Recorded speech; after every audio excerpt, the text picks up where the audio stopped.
तन मन शीस ईस अपने पे, तन मन शीस ईस अपने पे, पहले में चोट चढ़ावे जब कोई राम भक्त गत पावे हो।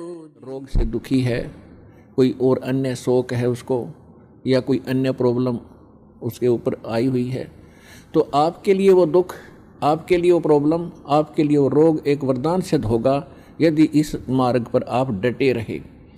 देखो, एक दिन में कोई वस्तु परफेक्ट नहीं होती। बच्चा जन्म लेता है, आपको खुशी होती है, धीरे धीरे बड़ा होता है, 15, 16, 20 वर्ष के बाद जाकर वो कुछ अपना धंधा करने योग्य होता है। इसी प्रकार आप बीज बोते हो। मान लीजिए आपने आम का बीज बोया, उसकी परवरिश की, देखभाल की, पौधा बना, फिर पेड़ बन गया, और पेड़ बनने के बाद फिर उसका फल लगेंगे। इतने फल लगेंगे कि लदपद हो जाएगा, आप भी खा लोगे, रिश्तेदार भी छक लेंगे। ठीक इसी प्रकार आज आपको, जिनको आज मंत्र मिला है, उन्होंने आज ये सत भक्ति रूपी पौधा, आपने आज बीज बोया है इसका, और इसकी सिंचाई करना यानी भक्ति करना, दान धर्म करते रहना, मर्यादा रखना, इसकी बाड़ बनाना। बाड़ बनाने का मतलब है मर्यादा रखना, नियम भंग मत करना। धीरे धीरे रे मना, धीरे सब कुछ होए, माली सींचे सो घड़ा, समय आए फल होए।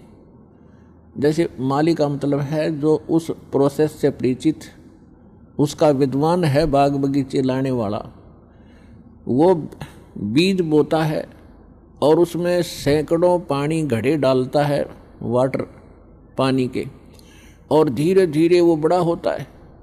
उसको मालूम है, उसको 100% ज्ञान है, वो पूरा उसके ऊपर विश्वास है उसको कि एक दिन ये पेड़ बनेगा।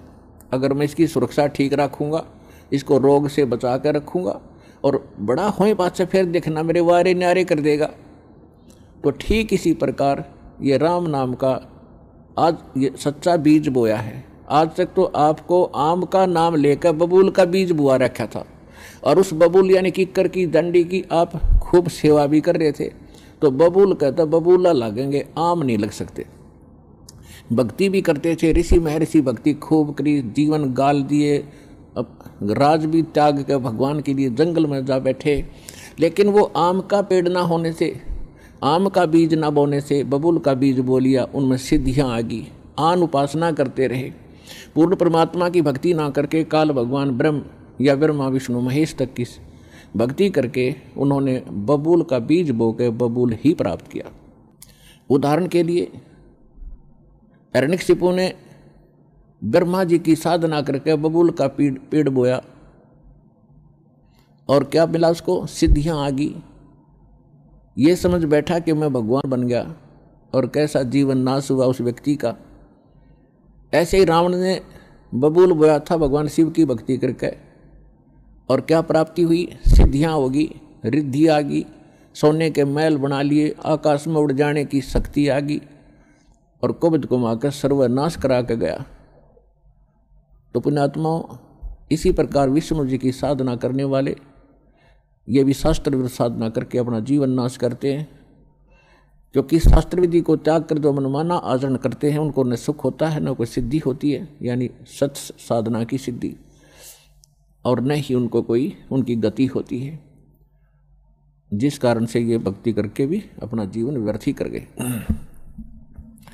तो ये प्रश्न चल रहा है कि धीरे धीरे रे मना, और धीरे सब कुछ हो।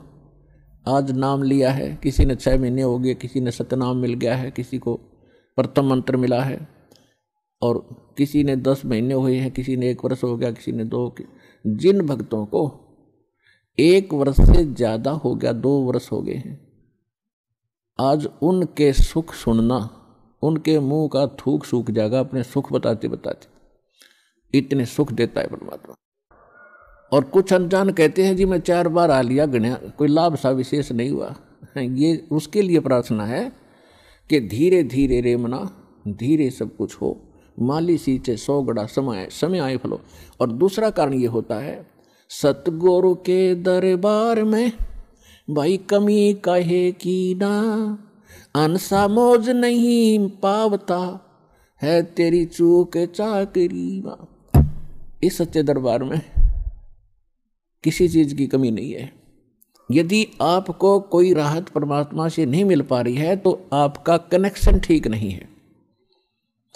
अपना आत्माओं जैसे एक मेन लाइन आई है बिजली के तारों की, और वहां से पूरी कॉलोनी को कनेक्शन मिला हुआ है, और किसी एक व्यक्ति का पंखा नहीं चल रहा या मोटर नहीं चल रही या कोई भी आइटम नहीं चल रहा, तो उसका कोई और कारण हो सकता है। या तो पंखा खराब हो सकता है या मोटर खराब हो सकती है, उसको चेक कराओ। और सारा ही व्यवस्था नहीं चल रही कोई भी, तो आपका कनेक्शन ठीक नहीं है। तो यहाँ एक बहुत बड़ी हम गलती करते हैं कि मर्यादा ना रख के भगवान का हम आशीर्वाद प्राप्त नहीं कर पाते, जिस कारण से आप जी का वो कनेक्शन कट जाता है। कहते परमात्मा कहते औखद खावे और पत्थर है, औखद खावे और पत्थर रखे और तब पावे मोक्ष।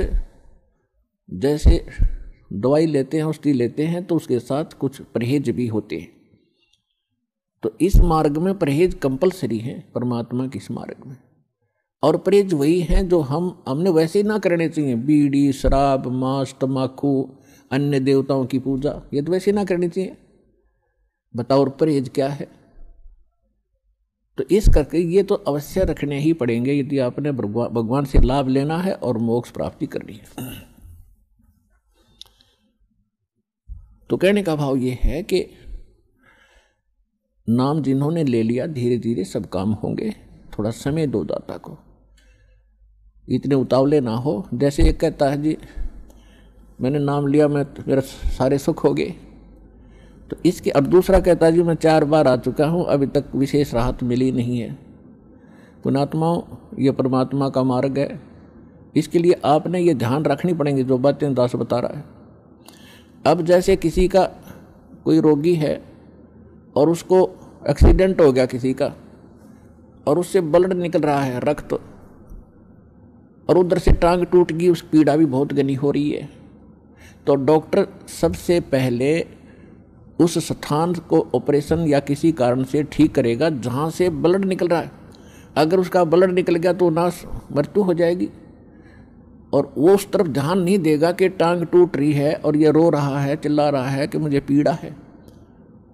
डॉक्टर इलाज भी कर रहा है और वो ये सोच रहा है कि डॉक्टर का ध्यान को नहीं, मैं मर गया, मेरी तो टांग टूट गई। लेकिन डॉक्टर पागल नहीं है।